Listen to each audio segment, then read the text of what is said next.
time is not on our side. Just because this Congress is divided, we cannot afford to waste the next 2 years lingering in legislative limbo or pandering to the press. We must act with a sense of urgency. I believe our policy over the next 10 years will set the stage for the next 100. We cannot allow the CCP's tech-powered dystopia to prevail. Republican Chairman Mike Gallagher of the House of Representatives Select Committee on the Chinese Communist Party warned that China poses an existential struggle over what life will look like in the 21st century in the U.S. House panel's first public hearing, which happened on Tuesday. Joining me this morning, Jamil Jaffer, founder and executive director of the National Security Institute and director of the National Security Law and Policy Program at the Antonin Scalia Law School at George Mason University. Great to see you as always, Jamil. Existential threat, pretty strong words. Do you agree? Yeah, thanks, Marnie. I think Chairman Gallagher is exactly right. And, you know, it's not just him that's saying it. It's his ranking member, Raja Krishnamurthy. It's a bipartisan view across all of Capitol Hill where members agree that this is a massive threat. China, and particularly the Chinese Communist Party, those that control China, is a threat to the United States, and not just our economy, but our national security writ large. So it's one thing to say it. It's another thing to have a plan and do something about it. What do you expect in terms of action and response? Well, you know, it's interesting. The committee that Chairman Gallagher chairs, the Select Committee, doesn't have legislative jurisdiction. But that doesn't mean they can't craft legislative ideas, policy ideas, and work with the committees of jurisdiction to get legislation through Congress.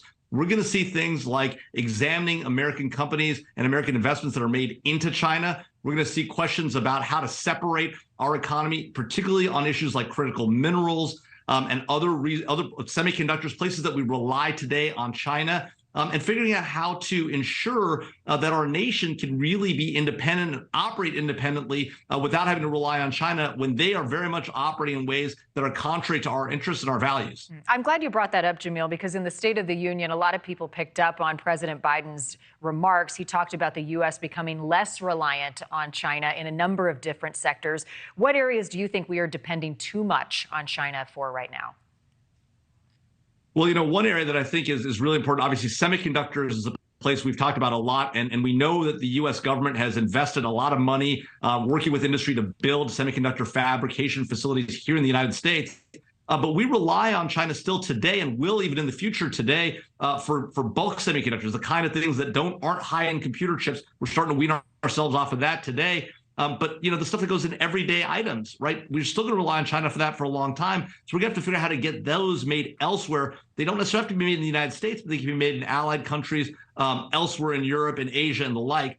Beyond that, critical minerals, right? Things like cobalt, nickel, other minerals, so-called rare earth metals, right? Today, China refines almost 90+% of those minerals. They're critical to the green transition, to our electric future. We can't do those things without these minerals. If we rely on China to process it and obtain it from the ground, that's a huge problem for our larger economic future, Marnie. Before I let you go, I got to get you on Russia. The White House said that there are indications China is contemplating supplying Russia with weapons. China has said, quote, all countries deserve respect for their sovereignty and all efforts should be made towards a peaceful resolve. Does China's next move lie somewhere in between those 2 points?